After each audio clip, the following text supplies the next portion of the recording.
Well, we'll get started now. Hello, everybody. I'm glad that all of you could make it. Hope you're going to get a lot out of this and have a few laughs with me as we go through this. Two things I want to tell you is that I've used real people as examples of what to do or not to do, or perhaps more politely is to say needs improvement. And I want you to what is it? I'm in the interest of full transparency and so forth. This is being recorded. It will be live on YouTube tomorrow, and you'll get an email about that. If any of you are on here going, Mark, please take me off, or please don't show me, or whatever, I will edit the video to take you out. So you may see yourself on here today, and if I upset you or you'd rather not have me discuss or show you, just let me know, and I will make sure that you're not on the video. But I hope that you will take what I'm sharing here as my way of helping you to do an even better job and be more successful. So for those of you who, I got to figure out where my little advanced thing is here. Let's see, it's not paused. I'm just working on the advance. Hang on one second. So for those of you who don't know me, my name is Mark Mitchell. As I just told you, I'm the author of a book on building materials channel marketing, and the co-author of my newest book called How to Become a Building Industry Sales Rainmaker, with my co-author Carlos Quintero from Sales Effectiveness. So that's one way to know me, or you may have seen me on my website or heard me speak or something. I am a consultant to the building materials industry. I'm not an ad agency. I work with building material companies to help them identify what is holding their sales back or how they could be more effective. And I just love to share with people what I've learned or observations I have. So today we're talking about social media and building materials. And as I'm sure you're all familiar, the social media is literally overwhelming just with how many choices are out there and exist, but also it's literally, it seems every day there's something new happening. There's a new thing, and it's easy to kind of bounce from one to the other. And I would tell you to focus on a few and to do those really well. And the other thing in my opinion, with social media, there really are no rules and there are no experts. Now, there might be an expert on here, a consultant that will disagree with me on this. But whenever I see that there's a rule, I see somebody in social media who's breaking the rule quite successfully. I'm going to give you a quick example here. This is my son, who owns a firm called Interact, and they design food and beverage packaging. And of course, as every father wants to do, I sat down with my son and tried to tell him the correct way to do social media. And just like every good son does, of course, he ignores what his father says and has to figure it out for himself and find a better way. And his better way was he really ignores He basically ignores Twitter and LinkedIn, and he focuses on Instagram. So he kind of broke that rule. And then the second rule that he broke was his Instagram is full of his competitors' work. He literally travels the world, and he goes into grocery and food stores with his iPhone, and he takes pictures of products and packages that he wants to comment on, and usually positively, sometimes negatively. And so he's featuring other people's work, and he has 6,000 followers. And once every 2 weeks, he gets contacted by a food or beverage company that said, Blake, we'd like to talk to you about designing our packaging. We like the way you think. And so there was, to me, is a big way that someone successfully broke the rules of social media. Now, today to me, there's the big three. There's Twitter, Facebook, and LinkedIn. Of course, we have YouTube, we've got House, Pinterest, so many other places to go. But we're going these to me are the big three that you need to start with and figure out what you're going to do. And today I really want to focus on LinkedIn because I think that is kind of ground zero. That's where you should have a foundation that then you can start to build out from, depending on whether it works for you, your interest, and frankly, your time. You can't do too many things. You can't devote too much time to this. Now, one of the things that, when people say, well, LinkedIn is a place to find a job, and I'm going, well, let's take a look, particularly at the groups on LinkedIn. So when I went through just yesterday, I found in, I think, 3 different groups, I found 142,000 architects, 69,000 building owners, 22,000 building material distributors, 17,000 commercial construction pros, 25,000 kitchen and bath dealers, 23,000 home builders, and I know that number's lower. If I worked harder, I'm sure I could easily get to 40,000. 16,000 plumbers, 20,000 glazers, 12,000 lumber dealers, 12,000 roofing contractors, 6,000 concrete polishing contractors, 8,000 tile and flooring contractors, and 21,000 people that call themselves flooring professionals. And so these people belong to groups that you can belong to, and you can be in contact with them, and you can be sharing your knowledge. So we're going to talk about 3 things today. We're going to talk about the how and why of LinkedIn. And we're going to talk about first you as an individual, what you can do, whatever your company does or doesn't. We're going to talk about what your company should be doing. And we're going to talk about your old white guy leaders and the importance of getting them engaged and on LinkedIn. And I always like to use that term, old white guys. It's more to me as an attitude than it is an age or race. And we'll get into that in a little bit later.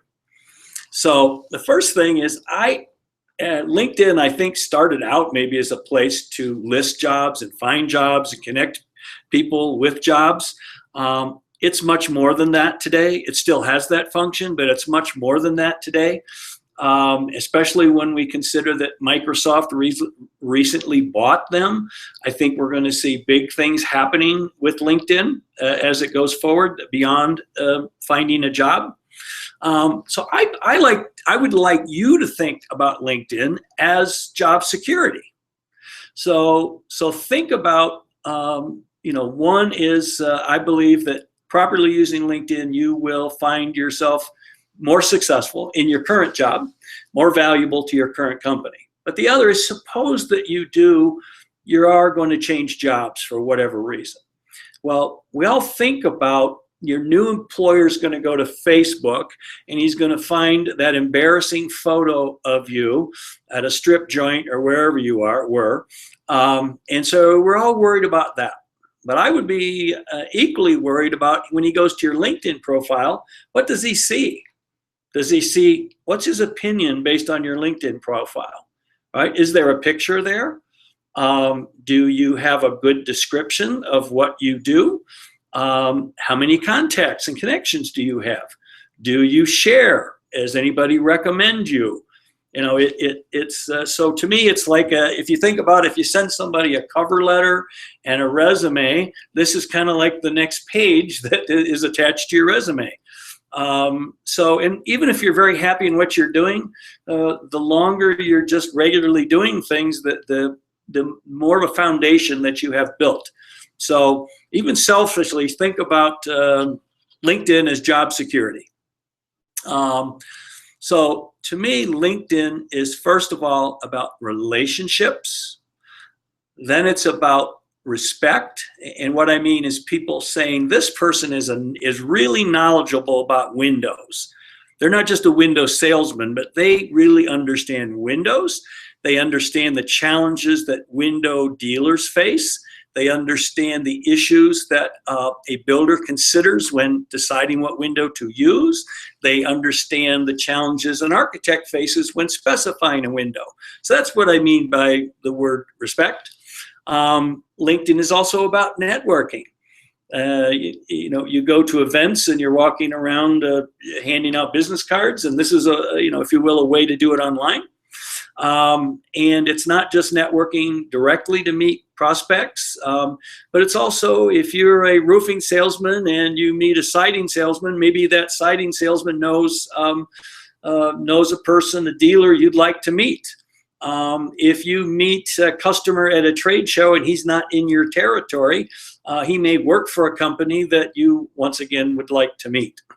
So I would have a very wide view of people that I'm trying to connect with. It's also a great place, if you're on there, to learn. You start to notice what types of comments are your connections making. Within your groups, if it's roofing contractors, what are roofing contractors asking people advice on? What are they commenting on? What are they sharing? And it kind of gives you a sense as a good conversation starter for your next roofing contractor sales call. Then the idea of you sharing things. And I like this word sharing instead of posting, because it forces you to keep in mind that you're sharing information with other people. You're not just promoting your company or your product, but you're sharing information, some of which can be you're sharing information about your company or product, but more of it can be, as you'll see, much more helpful. And then finally, to me, all of that adds up to helping you make more sales. So in LinkedIn to me is about being who you are. It's not as much about you as it is about your audience, who you're connected with. Your focus should be on not telling them how great you are, but sharing things that they appreciate. Wow, Joe is always finding things that are very helpful to me to be a more successful roofing contractor. Okay, so it's about your connections. So keep your focus there. Don't simply look at it as an advertising vehicle to keep promoting your product on and on and on. And so it's about relationships. So here's a great guy, Stanley Stokes. I have never met Stanley in person. Stanley and I are connected on LinkedIn. I look forward to Stanley, what he shares. Stanley is a person, if I were a customer, I would want to do business with Stanley. If I were looking for a new job, Stanley looks to me like a person that I would want to work for. So a lot of things are happening. So I encourage you, whether you go check out Stanley or follow him, for example. I'm going to share some different people, but start to look at other people that you see as people you can learn from or role models, and watch what they do. Okay. Here's another person, connection of mine that I do know personally, and Kevin Connor from Allegiant. And I like the types of things that Kevin shares. And so rather than saying, here is our new door hinge, here he's sharing things like early this morning, he shared, how far along are you on B2B marketing maturity curve? Okay. And I'm thinking about, a lot of Kevin's customers are commercial, whether it's contractors, dealers, distributors, and they're in a B2B mode themselves. So here he's sharing this kind of thing to help you. And Kevin regularly shares things like this that I also look forward to, and I'm sure that his connections and followers do as well. Here's another person, Tim Rethlake, that I have never met in person, but Tim and I have been connected for a while on LinkedIn. And Tim is another person that I look forward to Tim's what he shares on LinkedIn almost on a daily basis. But one of the first things I want you to notice is Tim's title up there. It says Vice President Sales Enablement. I just love that word enablement, because what it does is you'll see everything that Tim posts is like what he put up this morning. I've talked my way out of making a sale, but I don't recall ever listing my way out of making one. So everything that Tim Sale shares is about enabling you to be a better salesperson. And so, I'm going to say that, Hearth and Home sells fireplaces. They sell them through, I'm sure, fireplace dealers. They sell them to builders, remodelers, and so forth. And so those people also have to put on their sales hat. And here's Tim, the representative from Hearth and Home, helping them to be a better salesperson. So he's enabling them. So there's just another example. Here's an amazing person that I just connected with about a week ago, Lori. And so Lori works for Allegiant. So the first thing I want you to look at, what's Lori's title there? Manager, Codes, and Resources at Allegiant. Now, somebody with that title tends to be a very serious, fact-based person, okay? But let's take a look at Lori's job description here under Manager Codes. In my current role, I assist with code questions pertaining to door openings, information, and education about code requirements and tools to help our hardware consultants and specification writers. I use my blog, and it's a great blog, I Dig Hardware, to educate and entertain people who are interested in the door and hardware industry. So there's two things I love about this. One is, if I was interested all in door information and code requirements, Lori is a good chance is going to be someone I'm going to want to connect with and follow, and maybe even directly reach out with a question. I mean, what more could Allegiant ask for than to have a leader like that? The other one is, I just love the way she slipped the word in, and entertain people. So much of our business is, people, particularly technical people, come off quite serious. And I like how Lori has a great personality. So she's another person that, to me, is doing a great job. Now, here's three other examples of types of things to share. So here's Jessica from Dow.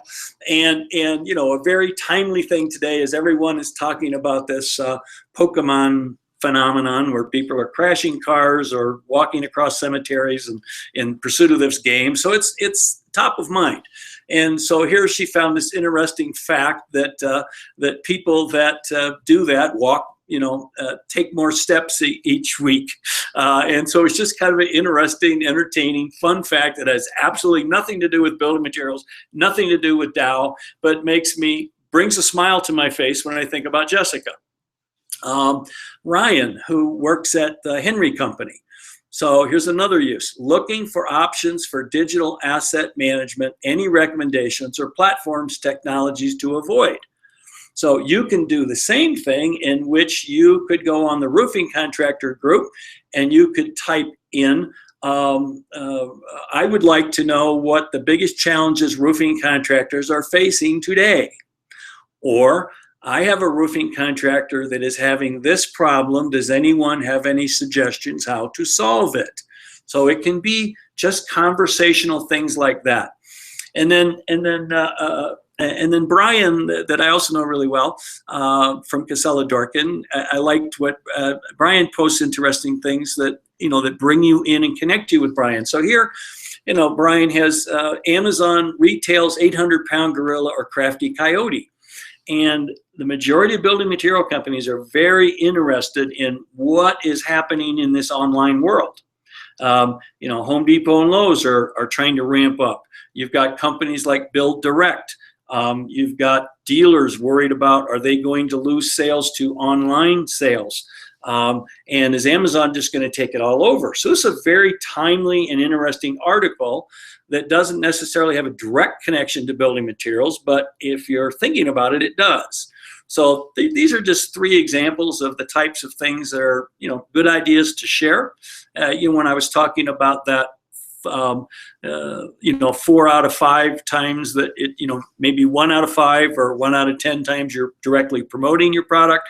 Those other times, be putting information out. These are examples. So the 6 steps for you, for you personally is to be on LinkedIn, have a photo, update or improve your profile, share updates regularly, join groups, and add connections. Now, we're going to kind of walk through this. The first thing I want to say is everyone who signed up for this webinar, I tried to find you on LinkedIn. And I was surprised that there maybe, I'll say 15% of you where I knew your first and last name, that I could not find you on LinkedIn. So it either says to me, you're not on LinkedIn, or 2, you just got a new job in building materials and you haven't updated your LinkedIn profile. So I would tell you, if you don't have an account, start one, and 2, if it needs to be updated, update it. Now, we don't want to be this guy. There's a surprising number of people that have no photo. You don't want to be that guy. You want to be a person with a photo. Okay. Now, it can be like a professionally taken photo, like the executive in the top left. If you're a person with a little bit of a quirky personality on the top right, like Jeffrey, you can have a little fun with it. In the bottom left, that very well could be a selfie that he took or a friend took it for him, but it's not taken by a professional, but it's, straightforward and there.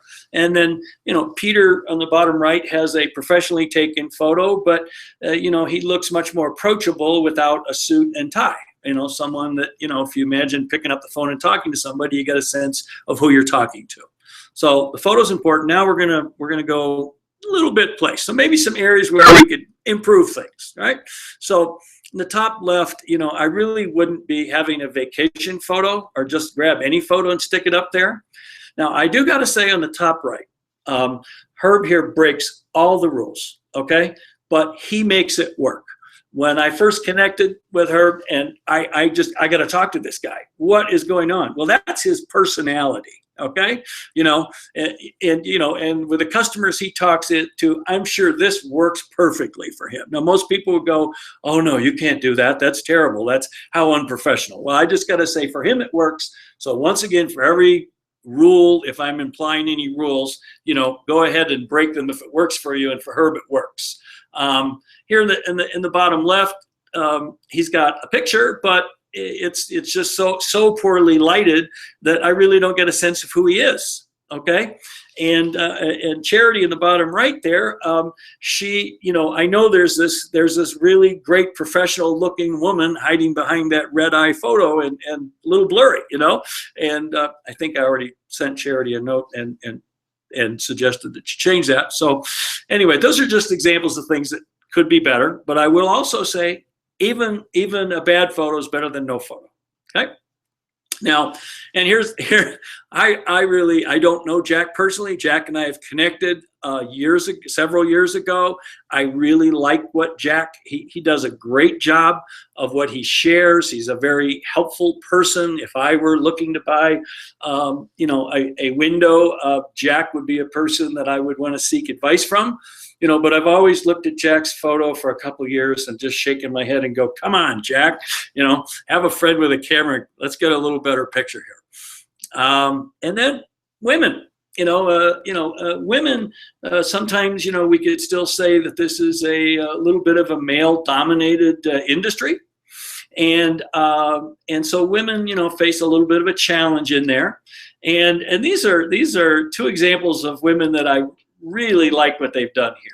So here's Catherine, a sales manager for Casella Dorkin. And I love the fact that there she is on a job site with a hard hat, with a big smile on her face. And she snuck the product into the background of the photo, right? So if I look there and I'm a builder or contractor, I'm going, oh, Catherine isn't going to show up in high heels and not be able to step out in the mud with me. So I really like that. In fact, Morena, if you're listening in, maybe you want to steal Catherine's idea here.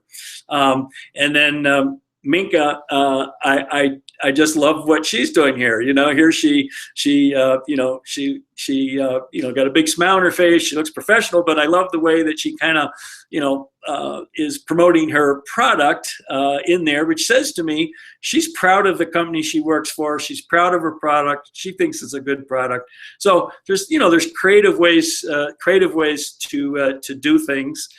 These were just a couple of examples I wanted to share with you. Now, after the photo, the next thing that I want you to consider, and that is updating your headline. And your headline fits right under your name, okay? And it's the place where most people say Territory Sales Manager, Anderson Windows, okay? And a smarter idea is to take your headline and make it a little more of a sales message about you. Neither of these two people are in building materials, because I frankly couldn't find examples of this of anybody I knew in the building materials industry. So let's take a look at Allie. Allie works for a company called Fab Foundations, okay? And so instead of saying Territory Foundation Salesman, she says convert customers from buyers to believers and fans to fanatics. Want to create an iconic business? Let's connect. Okay, so it looks like she's selling some sort of training system or something, but it isn't area sales manager, professional training. Okay, it's convert cut. Now hers is maybe a little over the top, from buyers to believers to fans to fanatics, but you get the idea. And if we take a look at Darren here, it says property insurance specialist, coverage solutions for investors, developers, and lenders. And then I really love this. Grab my 48-point checklist below.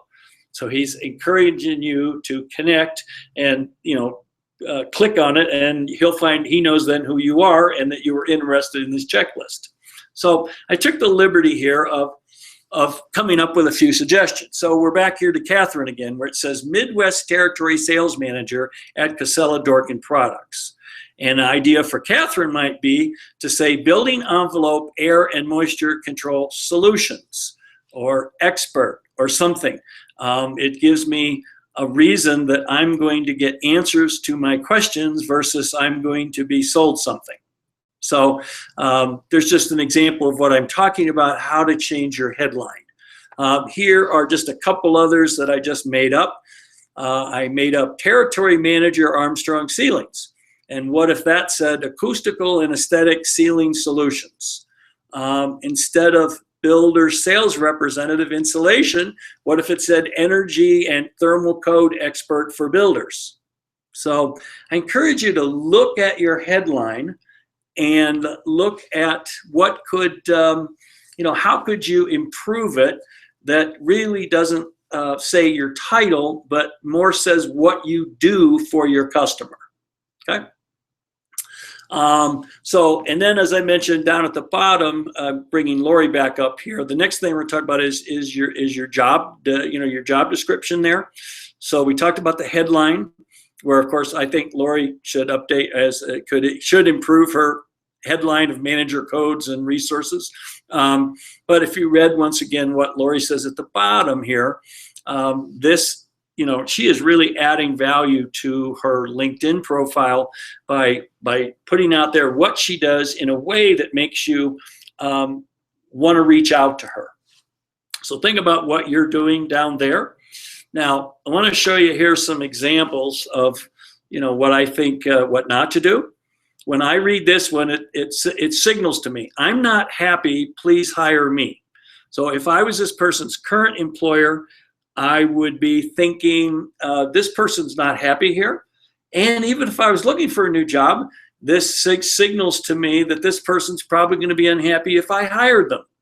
So when I read, I have an extensive sales background with a proven track record of success, My specialty is in building materials industry, but many of the skills are fully transferable to most industries. I have an excellent understanding of the channel and segmentation models needed for success. I'm widely respected as a team player, mentor, and trusted consultant. And of course, I understand the needs of my employer come first. I'm an innovative visionary with a passion for winning strategies and problem solving. I have a strong desire to succeed. This desire to success is what really drives me daily. And while I also feel this person has stuck everything but the kitchen sink in there, the overall impression that I get is he's really not happy at what he does. He's not proud of the company that he works for or the products he sells.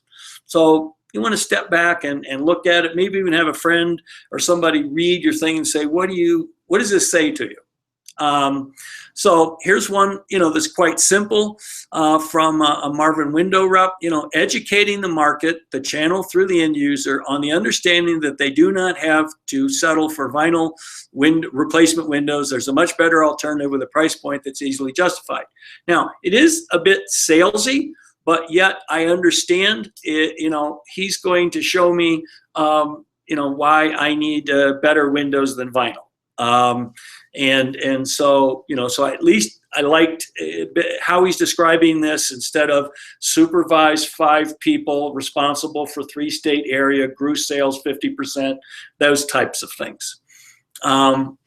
Here's another way to do it that once again is better than talking about yourself. And here, this salesperson from Drycore, they go in great detail in describing the company and the products that they sell. Now, this content really belongs on the Drycore LinkedIn company page, but once again, it's better than nothing, and it's better than just talking about how great this person is. Now, here's once again, just kind of like I talked to you about Herb's great creative photograph. Here's a woman that works for a building supply company. Here's her description. Ask me about building materials, beer, soda, chocolate, condoms, credit cards, and more. I've been marketing for several brands for over 16 years. I have a few stories to tell. Over 6 years experience in handling all aspects of marketing for a regional-based building supply company. Now, once again, people would say she's breaking all the rules. You should never do this. This is wrong, unprofessional. But this is who this person really is. And I love that she's not afraid to put out there who she really is. And she looks like somebody that would be fun to sit down and hear some of those stories from. So once again, every time there's a rule, the rule can be broken. So once again, we're going to talk here next about why share. So why share things? One is it helps you reach new prospects. It helps you reach current customers. It helps you build your network. It helps you establish yourself as a product expert, as an expert in your category of products, and as a person who is focused on helping your customers succeed. So the least important stuff to share is talking about yourself or your company, or what I call bragging. Things like, here we are at the company picnic. Nobody cares except other employees. Here's our booth at the builder show. Once again, nobody really cares. So here's examples of things to share. So here's Christian Nolte from Masonite. And here Christian shared a post by an architect about a new medical facility that they designed that won an award. Okay, now nowhere in here does it say, glad they used Masonite doors, even though they probably did. And so here he is sharing something of interest to any healthcare architect or facilities manager, contractor, or architect. He's also recognizing the architect that probably specified his product. And that architect will notice that Christian did this and will appreciate that, and will probably make them just a touch more loyal to Masonite doors. So there's a thing about looking for things that your customers did or buildings your products were used in, but maybe not leading with the fact that your products were used in the building. Um, here's another example, and this came from Stanley that I mentioned earlier. And here it's this week at our showroom. We hosted the AIA Chicago Small Project Awards. Thanks to everyone for a great evening. Now, too often I see, here is our grand opening of our new showroom. Be sure to stop by Monday through Friday. Or here we are standing in our showroom. So I love how Stanley worked in customers, if you will, but at the same time working in that, Pella has this great showroom. Another thing to keep in mind, continue to focus on your customer. So here, Scott McDonald shared a post from, I'm sure this is one of his distributors, SRR Distributors, in which they said, we may not have seen all 3,500, but thank you to everyone who stopped by our booth at the Western Roofing Expo. Okay, so here he isn't just saying, look at Scott's booth, but here he's supporting his customers. And once again, people at SRES will notice that Scott shared this. It also sends a signal to other distributors. Gee, Scott supports his distributors. Now, this is starting to get a little creative and maybe out of people's comfort zones. But one of the things that I look at many times is it's okay, if you will, to do things like to share up. People aspire. They aspire to a certain caliber of house, even if they know they will never afford it. And so here is, I'm not a paint expert, but I have this feeling that this paint company, Farrow and Ball, may make the most expensive paint in the world. I judge it by how much money they spend in the New York Times advertising. And so here in the Wall Street Journal was an article about, Farrow and Ball's color guru on how to do, kids' rooms and paint dilemmas, right?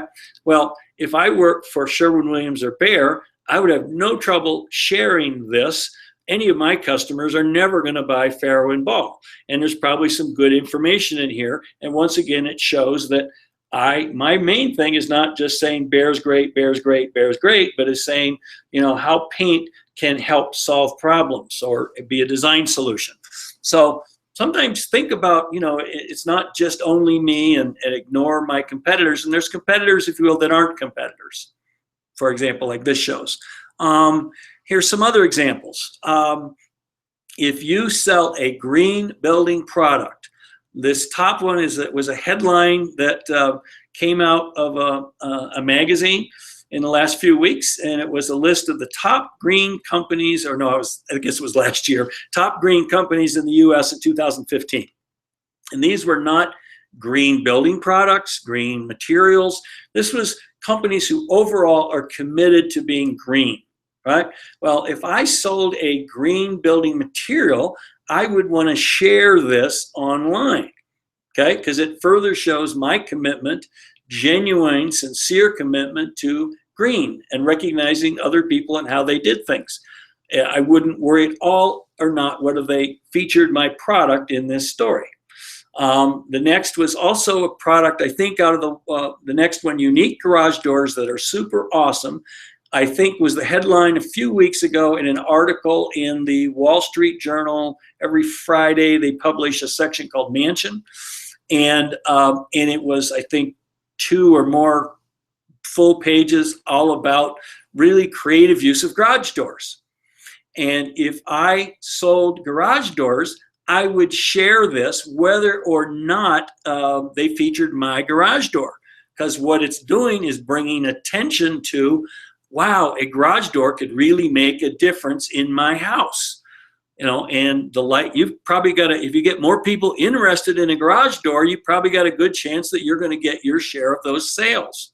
And it also shows your appreciation for a finely used garage door, designed garage door, and that you're sharing information about garage doors to make people more educated. 3 other, these are just ones I came up with, but I, in the last year, have seen these 3 headlines. Labor challenges for contractors. So if you sell to contractors, this would be something that would be of interest to them. Builders' profits being squeezed. that would be something that would be of interest to builders. And you could also drop in a little thing about you have some ways to help builders through this. Another one is there was an article several months ago that there are fewer architects entering the architectural field. So will there be a shortage of architects? So that could be of interest to people that either architects or people that depend on architects. So those are just some examples. Here's another example. This was about a month ago in Building, Design, and Construction magazine. And my thought here is for you to be a source of knowledge. So the headline was "The Disruptors. The Millennial Generation is Imposing Its Will on Design." But the key here I outlined in red. Architectural engineering firms, particularly those that design hotels and offices, gain a competitive edge by knowing how to appeal to the largest share of the American workforce. So if I sold a building material that was used in hotels or offices, I would share this on LinkedIn, maybe with a comment. I would share it on my LinkedIn groups that this type of architect. I also would take the same thing and my most important architects that I know design hotels or offices, I would go ahead and directly email this to them. Okay, they appreciate you sharing these things. So as I mentioned in the beginning, I'd like you to share less of these types of things, okay? Solomon overall does a very good job of inspiring people about the use of their products, but here, is really like a direct commercial, making concrete beautiful since 1927. And if you really look at the title, the subject is Borders Are Common, Highly Versatile Option Decorative Concrete Toolbox. To me, that should have been the first thing that you read to draw you into it. Here, Jerry from GAF, and GAF is a company that I think in all aspects of marketing is ahead of most other building material companies. And this is not a bad thing, but this is just an example of where he's, blowing his own horn a little bit. But you'll see this is one where they do have that ratio of maybe at least 4 times out of 5 they're sharing information. Then that 5th time they're sharing something like this. Okay. So people say to me, okay, Mark, well, where do I get these things to share? And I number one is I would tell you to subscribe to the online versions of trade magazines in your industry and or their newsletters they send. And it only takes, if you want to read them cover to cover, that's great. But what I try to do is to scan the headlines and just see, is there anything of interest in here that would be of interest to my the people I want to reach. The second thing that's very easy to do is to set up a Google alert. So for example, you could, if you sold shingles, you could have a Google alert that's simply set up for the words roofing contractors or shingles or residential roofing, for example. And then Google every day will send you an email if they find any stories that have those 3 subjects in them. And you can quickly look and say, is there anything here? I will tell you, there will be days when you don't find anything, and that's okay. It takes you a minute to check, but if you do find something, you're just picking it up and cutting and pasting the link into your LinkedIn page, and you're sharing some content. So I really want you to keep in mind here is that your customers don't have time to read or to stay up to date. Just like you, they're overworked and understaffed. And they really appreciate people who have their eye out for them and are sharing things that they feel, hey, here's something I thought you would want to read.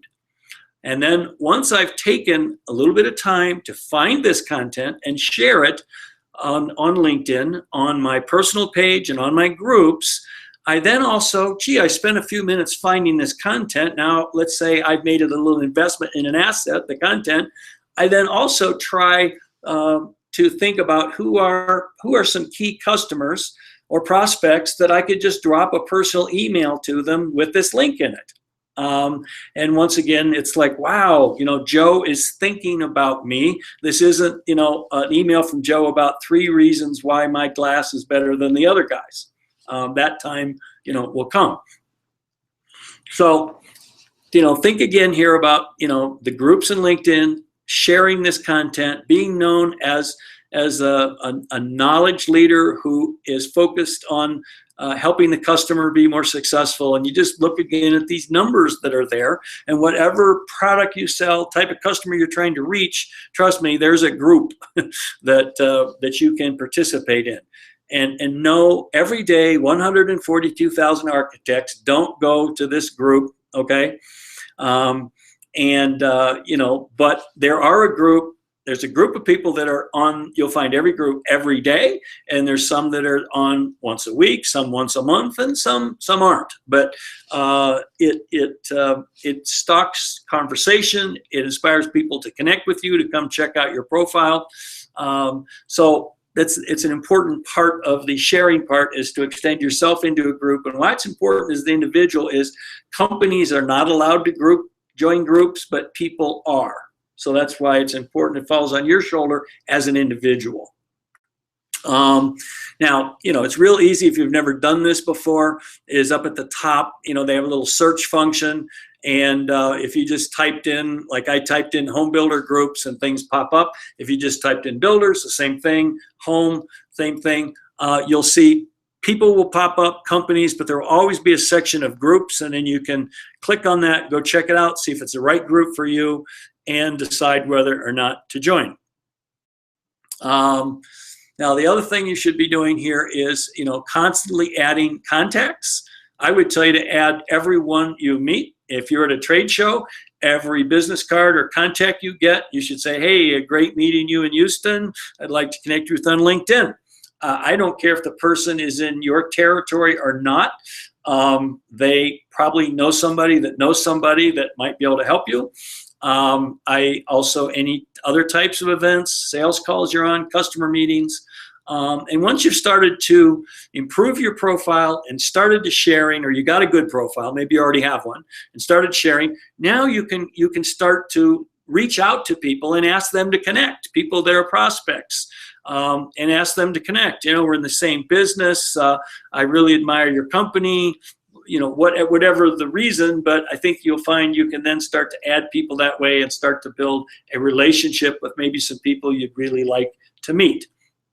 So LinkedIn is about relationships, respect, networking, learning, sharing, and all that adds up then to sales. And I don't care whether you're in marketing or sales or any other departments. We saw with Lori from Allegiant, she's a codes person. Well, she is affecting sales for Allegiant, okay, as you can see. The reminder for you personally, the 6 steps are: be on LinkedIn, have a photo, update or improve your profile, share updates regularly, join groups, add connections, okay? Now we're going to talk in this last 11 minutes here, we're going to talk about your company and your old white guy leaders. So your company LinkedIn, and this is what I find is currently the biggest challenge, is your company LinkedIn page should be managed by your marketing department and not by your HR department, okay? And you can tell a company right away if you go to the company page who's managing their LinkedIn. Okay, and what HR I don't think understands is that if the content is generated from marketing, you will attract higher quality qualified candidates. They will want to work for a company where marketing is running the company page, because they'll get a better sense of what a great company this is. You'll also have less employee turnover. It's just another reason for people to feel that they work for the right company. Okay. Now, HR can still post job openings, but it should be run by the marketing department. Now, what you want to look for at your company is, number one, is the company description a good description? I got to say, most companies they looked at have done a good job here.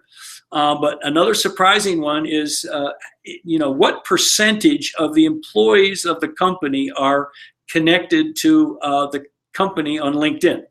Okay, it's surprising how many times I'll look at a company and we'll say they, have 50 employees and they have 15 people that are connected on, and listed as employees on LinkedIn.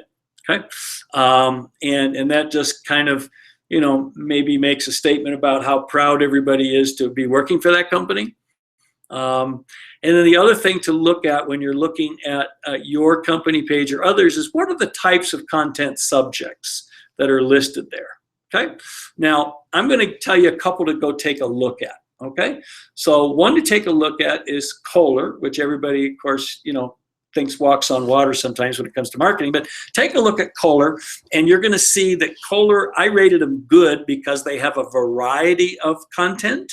Okay, I think that they could have more in educational and informative content as part of the mix. All right, but I still thought it was very good.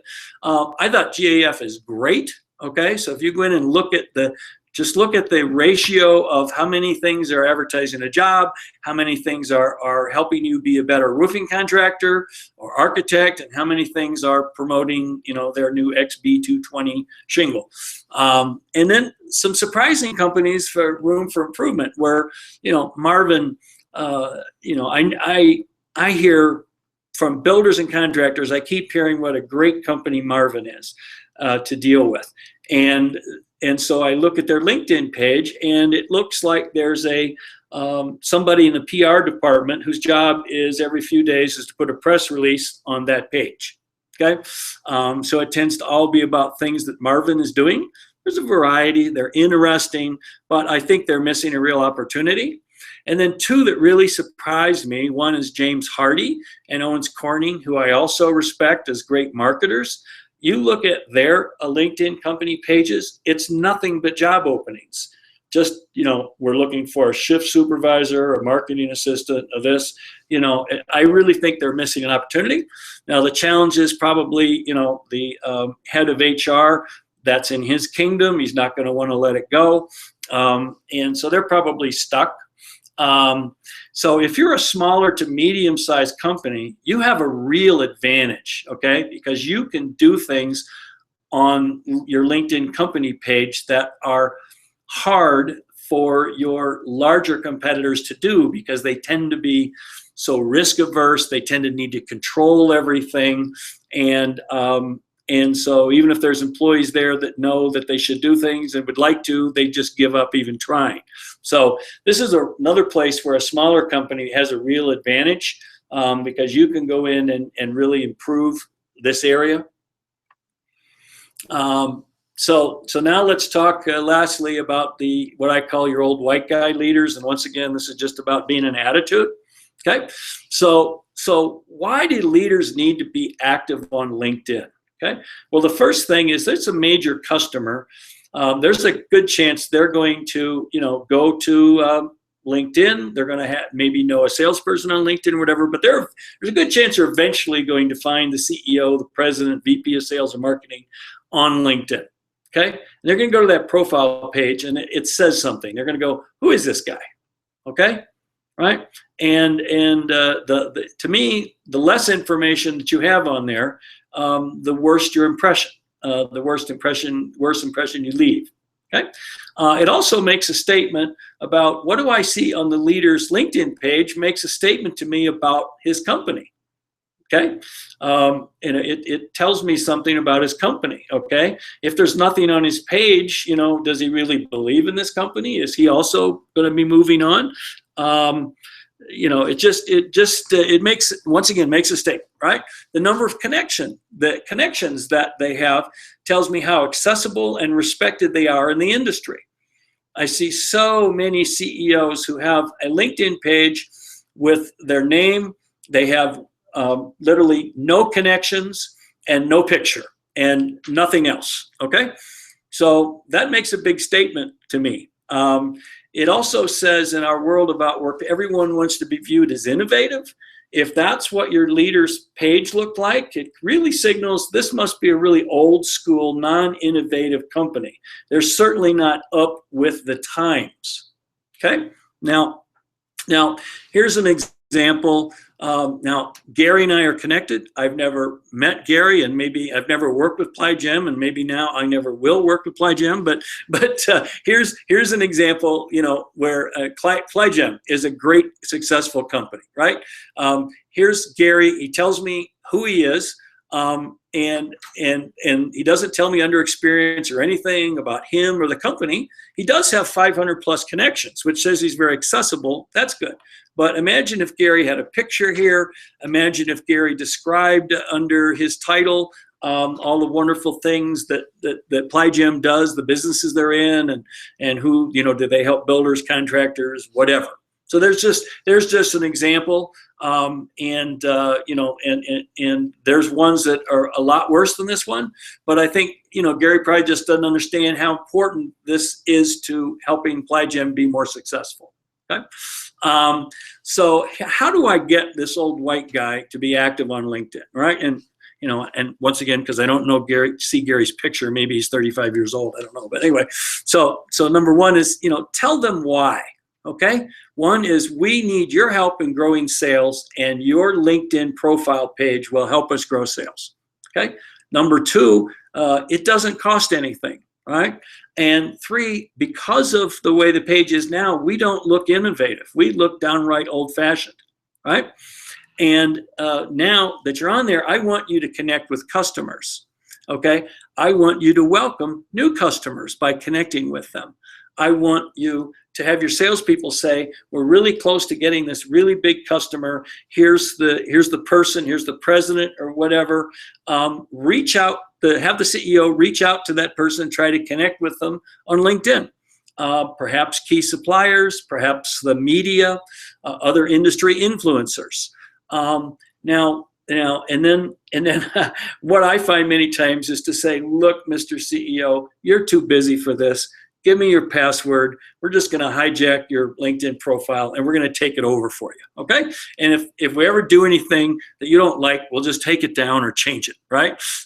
So that's of course the really creative way. If you can get your leader to be that comfortable, and it's not just the CEO, the president, the owner, general manager, director. It's VP of sales, VP of marketing. All these people have to have a role, okay, or should, right? So we've talked about how and why LinkedIn, you as an individual, your company, and your leaders, and what to do. So I hope that has helped you with it, and that this is about building relationships, gaining respect from the industry. It's about networking, about learning, sharing, and finally, all that adds up. It's about helping your company grow your sales. Okay, so that's what I wanted to share with you. For those of you who aren't familiar, I am an author. Things that you can get from me for free, or you can sign up for my newsletter, listen to my blog post. Read my blog post, listen to my podcast, attend webinars, and then if you want to spend some money, I do research, I do speaking, workshops, training, and I'm a consultant to companies. So that's what I wanted to share with you today, and I hope this has been helpful. And so if anybody has any questions you want to type into the chat, I'll be glad to hang around here and answer if I can. I also encourage any of you, if you want to make some changes to your profile and send me a note for me to take a look at it, I'll be glad to take a look and give you